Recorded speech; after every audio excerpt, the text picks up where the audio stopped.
Alright guys, so Sci.com posted this article. It's three biggest questions facing the Cincinnati Bengals ahead of the regular season opener against the Browns. Now, my three biggest questions I will say is, number one, how will our secondary hold up versus, again, their number one squad unit-wise? That's number one for me. Number two for me personally would be the offensive line, and especially the right tackle. Jonah is in his first game in the NFL here at right tackle. He's going to be matched up versus Zarius Smith on plays, Myles Garrett on plays, and a lot of other good players in the defensive line of the Cleveland Browns. Listen, at the end of the day, they have a good defensive line. They really do. So he's going to have to really, see how good he can do against those guys. And that's going to be the biggest thing here, because if he gets beat the whole entire game, Burrow's on his butt then. And it's going to be a huge, huge, huge problem, because Collins isn't going to be coming back till at least week 4, 5, or 6. We're going to have to figure something out when to fly. We play the Ravens next week. So, this is not like we have an easy matchup here back to back. We have very tough back to back matchups. And then following that up, we play the Rams. And the Rams aren't really that great, but they got Aaron Donald. And guess what? If they realize that Jonah's getting destroyed, I promise you the Rams, they're going to put Aaron Donald on Jonah the whole entire game. And Aaron Donald is pretty dang good too. So, we're going to have to figure out this whole Jonah situation. That's the second thing. The third thing I will say is, biggest question marks I would say is, how much pass rush can we get after the quarterback in this game? Because Joseph Asai is going to be out for 4 weeks. He's not in this game, sadly. It would be amazing if he was in this game. Sadly, he's not. So, we're going to see a lot more Myles Murphy. We're going to see a lot more Cam Sample. We're going to see a lot more of a lot of guys on this defensive line that we might see a little bit less of, more rotation-wise, if we did have Joseph Asai in there. But getting after the quarterback. Last season, we finished with 30 sacks, okay? That was absolutely horrendous. We were 28th in the league after getting after quarterbacks. This season, we cannot allow those numbers to happen again. So, getting after the quarterback in this game, pressuring Deshaun Watson, making him, make quick throws, these are all things I want to see and I kind of question going into this game. But let's see what we see from this article, what this article has to say. The first thing is contracts coming soon. Okay, so this is interesting. So, they're going with the angle of, are the contracts going to be done before this game, after this game? Is this going to dictate anything? For example, they're going to talk about here most likely T. Higgins and Joe Burrow. And when is Joe going to get his contract? When is T going to get his contract? And listen, I get it. At the end of the day, we'll have to just wait. There's nothing we can really do as fans, and we're not really going to get any questions or answer to any questions from how good we play in this game or how bad we played in this game. It's very possible Joe gets his contract done before this game. We have 7 days left before this game starts. So it's very possible that this contract just gets done before this game even, happens. But again, like I said, if we do get Joe done, most likely we'll probably not to get T done, because that's going to be a whole entire endeavor above itself. And I wouldn't be surprised if T. Higgins' contract does take a couple weeks, maybe 3 or 4, 5 weeks into the season. So, I will say overall-wise, I don't think we're really going to get any questions answered from contracts. It's not like Joe's going to go out there, play absolutely lights out, and then the Bengals are going to be like, oh my gosh, that's it. That shows he is good, and, he needs to be paid. We already know he's the best quarterback in the NFL. The Bengals already know he's the best quarterback in the NFL. There is not really anything he's going to do on next Sunday to show any more of why he is the best quarterback in the NFL. It's just going to be like, wow, that's just Joe being Joe. Same thing with T. I mean, T is, again, top 10 receiver in the NFL. There's nothing he's going to do in this next game that's going to be like, oh, well, that's it. That shows. We weren't going to pay T. Higgins, but he caught that crazy touchdown, and that's why we're going to pay him. No. This is all about working out, negotiating back and forth, looking at the contract, but negotiating back and forth and finding a happy medium. That's all this is breaking down to. There's no, well, this is happening because of this is happening because of that. No, this is just simply however they can figure out this contract to work correctly for everyone. That's what it's figuring out. So I will say overall, I don't think this game is going to dictate anything. or give us any answers on that. I really don't. I don't really have a question going into this game because I don't think this game we really should be focusing on that as like fans and as players, because in all honesty, the agents, like Joe said many times, T said many times, they're kind of out of this whole contract, talk. They have agents who go and talk to the Bengals and they work back and forth to get the contract done.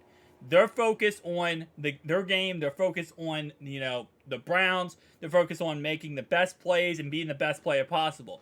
They're not focused on the contracts, right? So that's definitely one of those situations where it's like, okay, yeah, it's definitely contracts coming soon is important, but that's between the agent and the team. I wouldn't say this is like the three biggest questions going into this game. I know that's what they're saying is before the game, but still, I would say probably no. The second one, passing down running back, 1000%. So we talked about this before, but I think it was Zim Whodey or it was Joe Goodberry. One of them. They posted the fact that Chase Brown had the most pass blocking attempts of any running back in preseason.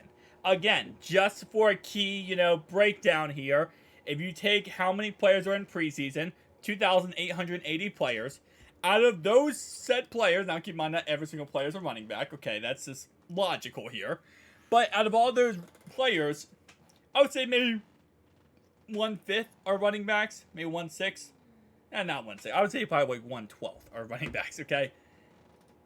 He had the most pass blocking attempts of any running back in the NFL. And keep in mind, we've been trying to find that pass blocking guy. Chris Evans, this offseason, he saw the offseason off going to Fort Knox with the rookies because he wanted to do the dog challenge so that he could get better at pass blocking. He said how important it was to him, how he wanted to be the best. And yet, in the preseason, we saw Chase Brown get the most snaps in the pass blocking department. Protecting number 9 is the most important thing we can do, right? That's just a fact. If Chase Brown, when we drafted him for a couple of reasons. First off, we drafted him because we lost Samaje Perine, right? Number 2, his pass catching ability. And number 3, his pass blocking ability. We also explosiveness, etc., but those 3 things especially, right? So that's why we drafted him. And the fact that they gave him that many snaps in the preseason shows that they think he has potential and they have promise to think that he could be a pretty good pass blocker for this team. And I'll promise you one thing. You want to get on the field? Be a good pass blocker in the NFL at running back. Because the last thing a team wants is a quarterback hit. So if you can go out there and be a pretty dang good pass blocker, that's going to save you, not only get you a job, but it's going to save you a lot of time on the sideline because you are a commodity that they need to have out there to win this game, right? So that's going to be definitely interesting. Chris Evans, again, like I said, is another option. Travion Williams wasn't able to really perfect his pass blocking game this offseason as he was hurt. So he's going to get some playtime in this game, but not sure how that's all going to shake out. And we're going to find out a lot after this game is the question will be answered. Who is the passing down running back? Now, as Coach said, that this is not as fluent as just, oh, good game, he's the guy. Oh, good game, he's the guy. We're going to learn this throughout the weeks, and depending on who we play, it's going to change up, and we might activate certain running backs, not activate other running backs. But I will say, though, this is going to give us a good, kind of foot in front of ourselves, per se, of where the running back situation is for us right now at this moment in time. So I will say overall, why it should be an interesting, week 1 to see exactly where, this situation, where this group is heading, and who has the lead. Alright, last one, cornerback 1. So obviously, yes, Cheeto is cornerback 1, but let's be honest, there has been a lot of players on this, secondary that has been absolutely monsters. It says right here, Cheeto has impressed throughout training camp. The veteran underwent knee reconstruction surgery in November, but he looks ready to go for more than a month, expecting to start in Cleveland, and on the same field where he suffered a torn ACL on Halloween night. Will Cheetos still perform like a top corner? That's a tough injury to recover from, and plenty of defensive backs struggled to regain their old form right away. If he can't play at a high level, then there's no reason why the secondary can't be better this season. If he can play at a high level, okay. Yeah, no, I think overall wise, like I said, the secondary is going to be my biggest question going into this game. And it's going to be not that I don't think they're good. I think it's going to be really, are they going to communicate at a high level enough to shut down this Browns offense? Are they going to be able to pick up maybe some mistakes someone else makes? You know, the safety core especially is the youngest. And that does scare me a lot. But yeah, the question of Cheeto being healthy and coming back and going how he used to be and how good he used to be is definitely going to be a question mark. Now, I will say if he starts struggling a little bit in this game, the good thing is we do have DJ Turner, draft second round draft pick. We also have Cam Taylor Brick, Mike Hilton. So we can kind of do different packages, and I know Lou's going to, kind of shift things around if, Cheeto does struggle at all in this game. But I think he'll be absolutely fine. I'm not really too scared about Cheeto in this game.